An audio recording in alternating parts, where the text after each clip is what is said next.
नमस्कार दोस्तों, मैं दीपक शर्मा अंग्रेज आपका स्वागत करता हूं द लीगल चैम्बर में। अब दोस्तों, आज की इस वीडियो में हम सक्सेशन के ऊपर बात करने वाले हैं। सक्सेशन मतलब जब किसी पुरुष या महिला का देहांत होता है तो उसके बाद किसका अधिकार आता है। इसके अलावा मैं आज आप लोगों के साथ ऑनरेबल सुप्रीम कोर्ट की एक काफी बड़ी जजमेंट डिस्कस करूंगा, जहां पर डॉक्ट्रिन ऑफ एस्टेट के बारे में समझाया गया है। मतलब कि सरकार भी यह अधिकार रखती है कि एक व्यक्ति के देहांत होने के बाद उत्तराधिकारी बनते हुए उस व्यक्ति की जमीन ले ले। और यह चीज लोगों को जब तक समझ में नहीं आती जब तक उनके खुद के साथ ऐसा नहीं होता। तो आज की वीडियो में मैं इसी टॉपिक के ऊपर चर्चा करने वाला हूं, जहां पर आपको सक्सेशन लॉ यानी कि उत्तराधिकार कानून, इसके अलावा स्टेट को यानी कि सरकार को कब पावर होगी जब वो आपकी जमीन एक्वायर कर सकेगी और बदले में कोई पैसा भी नहीं मिलेगा। इसके अलावा ऑनरेबल सुप्रीम कोर्ट की जजमेंट क्या कहती है, यह हम आज की वीडियो में चर्चा करने वाले हैं। अब दोस्तों, अगर आप लोगों को हमारी ये वीडियोस अच्छी लगती हैं, अगर आप लोगों को हमारी तरफ से किए गए एफर्ट्स अच्छे लगते हैं, तो बिल्कुल छोटा सा अनुरोध है, इस वीडियो को तुरंत लाइक करें और कमेंट सेक्शन में ये जरूर लिखें कि देश और दुनिया के किस कोने से आप हमारी ये वीडियोस देख रहे हैं। तो चलिए दोस्तों, अब आज की इस वीडियो को हम ज्यादा लंबा ना करते हुए आज की इस वीडियो को स्टार्ट करते हैं।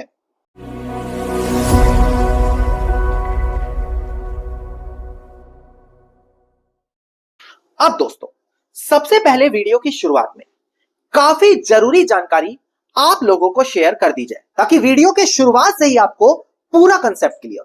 देखिए, जब किसी भी व्यक्ति का देहांत होता है, मैं स्पेसिफिकली बात कर रहा हूं पुरुषों की, जब उनका देहांत होता है तो लोगों को यह समझ में नहीं आता कि किसका वहां पर अधिकार होगा। क्या सिर्फ बच्चों का अधिकार होगा, पत्नी का भी अधिकार होगा या मां बाप का भी अधिकार होगा। देखिए, हिंदू सक्सेशन एक्ट 1956 यानी कि 1956 के बाद इसी कानून से तय होता है कि पुरुष के देहांत होने के बाद किसका अधिकार आएगा।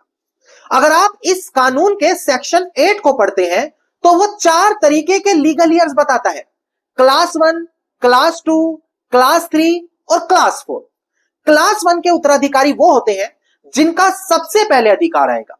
जैसे कि अगर किसी पुरुष का देहांत होगा तो उसके जो बेटा या बेटी होंगे, अगर बेटे या बेटी का देहांत हो गया तो आगे जो उनके बच्चे होंगे वो, या फिर जिस व्यक्ति का देहांत हुआ है उसकी जो विधवा पत्नी होगी, विडो होगी, या फिर जिस व्यक्ति का देहांत हुआ है उसकी जो माताजी होंगी, ये सभी के सभी लोग क्लास 1 के उत्तराधिकारी कहे जाते हैं। अगर किसी पुरुष का देहांत होगा तो क्लास 1 के उत्तराधिकारियों का वहां पर अधिकार आ जाएगा।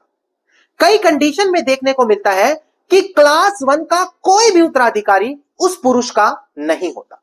तो ऐसी स्थिति में एक स्टेप और आगे बढ़ते हैं, क्लास 2 के उत्तराधिकारी। क्लास 2 के उत्तराधिकारी होते हैं जैसे कि जिस व्यक्ति का देहांत हुआ है उसके पिताजी, उनके भाई, उनकी बहनें, ये सभी लोग क्लास 2 के उत्तराधिकारी होते हैं।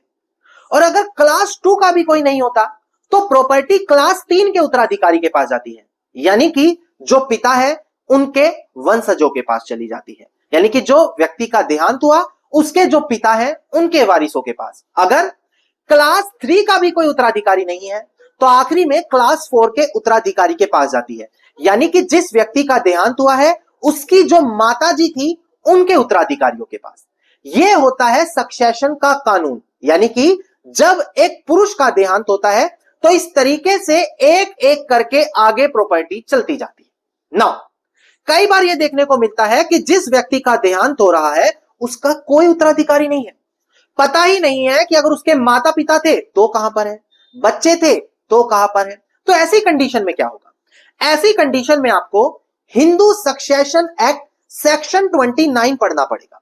वो बात करता है डॉक्ट्रिन ऑफ एस्टेट, यानी कि ऐसी कंडीशन में जो आपकी राज्य सरकार है या यूनियन गवर्नमेंट है उनके पास वो प्रॉपर्टी डिवोल्व हो जाएगी, यानी कि गवर्नमेंट उस संपत्ति की मालिक बन जाएगी जहां पर कोई भी उत्तराधिकारी नहीं होगा। और उसका यह नहीं होगा कि कोई भी ऐरा गैरा आएगा और जमीन पर कब्जा कर लेगा। आखिरी में वो जमीन सरकार के पास चली जाती है, क्योंकि भारत का संविधान भी यह कहता है कि हर किसी व्यक्ति के पास प्रॉपर्टी का अधिकार होना चाहिए और हर प्रॉपर्टी का कोई ना कोई मालिक जरूर होना चाहिए। अब यह बात आ गई थी पुरुषों की।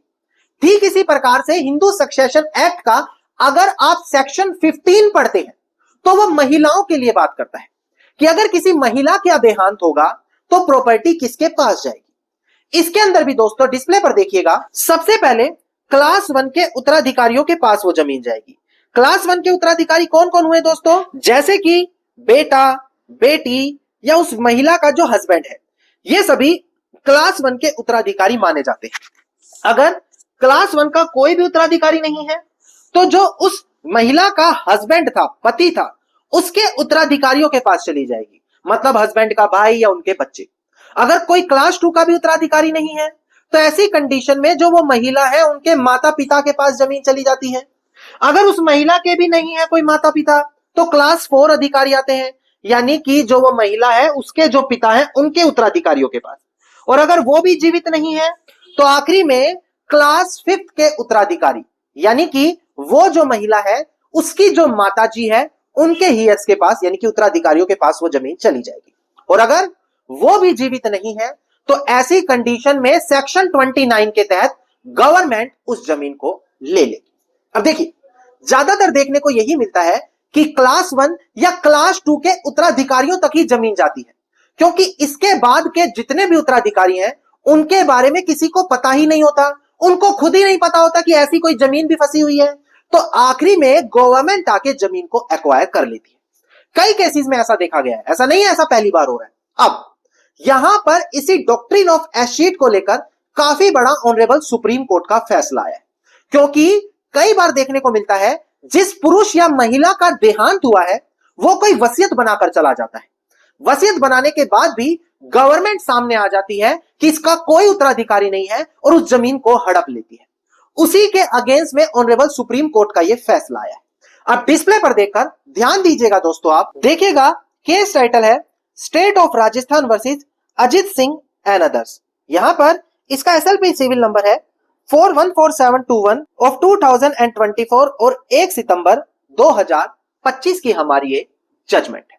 नाउ डिस्प्ले पर देखकर ध्यान दें, एक एक चीज मैं बड़ी ध्यान से आपको समझाऊंगा, पर इसके अलावा आपको एक और काफी बड़ी जरूरी चीज जाननी अनिवार्य है। देखिए, जो सक्सेशन के कानून मैंने आपको बताए कि पहले बेटा बेटी के पास फिर माता पिता के पास जमीन जाएगी, ऑनरेबल सुप्रीम कोर्ट इन सभी पॉइंट्स पर पहले ही काफी बड़ी बड़ी जजमेंट दे चुका है, पर आप लोगों तक कभी वो जजमेंट नहीं आ पाती क्योंकि कोई प्रॉपर प्लेटफॉर्म आपके पास नहीं है। आप लोगों को भी सोचकर हैरानी होती होगी कि कैसे लीगल चैंबर इतनी रेलिवेंट जजमेंट लेकर आता है। तो इसका समाधान हम अब आप लोगों के लिए लेकर आ गए हैं। जी हां, हम बात कर रहे हैं वीआईपी व्हाट्सएप ग्रुप के बारे में। ये एक ऐसा व्हाट्सएप ग्रुप है दोस्तों जहां पर आप लोगों को हर एक लेटेस्ट और लैंडमार्क जजमेंट मिलने वाली है। इसके अलावा अगर आप बेसिक कानूनों को सरल भाषा में समझना चाहते हैं तो वो भी यहां पर आपको मिल जाएंगे। इसके अलावा आपको जो वीडियोस आप देख रहे हैं इसमें जजमेंट बताई जा रही है वो भी यहां पर मिलेगी, या आप अपने किसी पसंदीदा कानून पर कोई जजमेंट पाना चाहते हैं तो वो भी इसी एक सिंगल ग्रुप में मिलने वाली। तो यहां पर आपको हर प्रकार की जजमेंट मिल जाएगी। अब चाहे आप एडवोकेट हुए, एक लॉ स्टूडेंट है, कॉमन इंसान है, वो व्यक्ति है जिनका कोर्ट में केस चल रहा है, या कानून को आप और बेहतर तरीके से समझना चाहते हैं, तो ये वीआईपी ग्रुप आपका वो सभी काम करके देने वाला है। अगर आप भी इस वीआईपी ग्रुप को ज्वाइन करना चाहते हैं तो मात्र 1000 रुपए इसकी ज्वाइनिंग फीस है, जो पूरे 1 साल तक के लिए एप्लीकेबल है। दोस्तों, आपको पूरे 1 साल के लिए ये सर्विसेज इस ज्वाइनिंग फीस के बाद फ्री मिलेगी। आपको एक बात मैं और बता दूं कि मात्र कुछ दिनों में 425 से अधिक लोग इस ग्रुप का सदस्य बन चुके हैं, यानी कि इतनी ज्यादा लोकप्रियता इस ग्रुप की है। अब ना जल्द ही 450 लोग इस ग्रुप में हो जाएंगे, पर अभी भी ग्रुप में 25 लोगों की जगह जरूर है। तो आप तुरंत इसी वीडियो के डिस्क्रिप्शन में जाएं, वीआईपी ग्रुप का नंबर मिलेगा, तुरंत जाकर वहां पर ग्रुप जरूर ज्वाइन करें। और आज की जो हमारी ये जजमेंट है वो भी वहां पर आपको ग्रुप में मिल जाएगी। अब डिस्प्ले पर देखकर ध्यान दें कि ऑनरेबल सुप्रीम कोर्ट ने यहां पर इस जजमेंट में क्या कहा। देखिएगा दोस्तों, यहां पर ऑनरेबल सुप्रीम कोर्ट ने यही हेल्ड किया कि जो स्टेट गवर्नमेंट है यानी कि राज्य सरकार है वो section 29 Hindu succession act invoke नहीं कर सकती, डॉक्ट्रिन ऑफ एस्टेट प्रैक्टिस नहीं कर सकती जब किसी हिंदू मेल ने ऑलरेडी एक विल बना रखी हो और वो विल भी कोर्ट से वैलिड डिक्लेयर हो चुकी हो। मतलब कि विल को प्रोबेट के माध्यम से कोर्ट से वैलिड डिक्लेयर कराया गया है। जिस व्यक्ति का देहांत हो गया, देहांत होने से पहले ही वसीयत बनाकर गया है, तो वहां पर सेक्शन 29 गवर्नमेंट नहीं इस्तेमाल कर सकती कि देखो इसका तो कोई उत्तराधिकारी नहीं है, हमें यहां पर अधिकार मिलना चाहिए। ध्यान दें, वैसे तो कानून कह रहा है कि अगर किसी व्यक्ति का कोई उत्तराधिकारी नहीं है तो जमीन गवर्नमेंट को चली जाएगी, सेक्शन 29 गवर्नमेंट यूज करके जमीन को ले लेगी। पर अगर वह व्यक्ति देहांत होने से पूर्व ही जमीन किसी को देकर चला गया है, विल वसीयत करके चला गया है, तो ऐसे केस में क्या होगा, गवर्नमेंट की सेक्शन 29 की डॉक्ट्रिन ऑफ एस्टेट की पावर नहीं चलेगी। यह चीज साफ शब्दों में कही गई है। इसके अलावा कई बार गवर्नमेंट यह भी कह देती है विल तो फर्जी है, हो सकता है जमीन लेने के लिए बनवाई हो, तो उसके लिए कोर्ट से प्रोबेट कराकर विल को जेन्युइन कंसीडर कराना अनिवार्य है। उसके बाद गवर्नमेंट आपकी जमीन या उस व्यक्ति की जमीन नहीं ले पाएगी। यह काफी बड़ी जानकारी है, महत्वपूर्ण जानकारी है, क्योंकि कई कंडीशंस में ऐसा देखने को मिलता है कि किसी व्यक्ति का कोई उत्तराधिकारी नहीं होता और कोई भी थर्ड इंसान आकर बोलने लगता है मैंने तो इनको गोद लिया था और गोदनामे के कोई कागज नहीं होते, या फिर मैंने इनकी सेवा पानी करी है तो मेरा अधिकार है, जबकि ऐसा तो कोई कानून ही नहीं है। तो वसीयत या रजिस्टर्ड गोदनामा हो तभी उसकी वैलिडिटी है, या लॉ और कस्टम के अकॉर्डिंगली उसको गोद लिया गया हो। तो ऐसे केसेस में स्टेट उस जमीन पर अपना अधिकार नहीं ले पाएगी। धन्यवाद दोस्तों, उम्मीद करता हूं वीडियो में मिली जानकारी आप लोगों के लिए बेहद ज्यादा लाभदायक साबित होगी। वीडियो में मिली जानकारी अगर आपको अच्छी लगी तो वीडियो को आप लाइक, शेयर और कमेंट जरूर कीजिएगा। वीडियो से जुड़ा अगर आपका कोई क्वेश्चन है तो मुझे कमेंट सेक्शन में लिख सकते हैं। इसके अलावा इसी प्रकार से हर एक लेटेस्ट और लैंडमार्क जजमेंट पाने के लिए वीआईपी ग्रुप जरूर ज्वाइन करें, जिसका लिंक आपको डिस्क्रिप्शन में दिया गया है दोस्तों।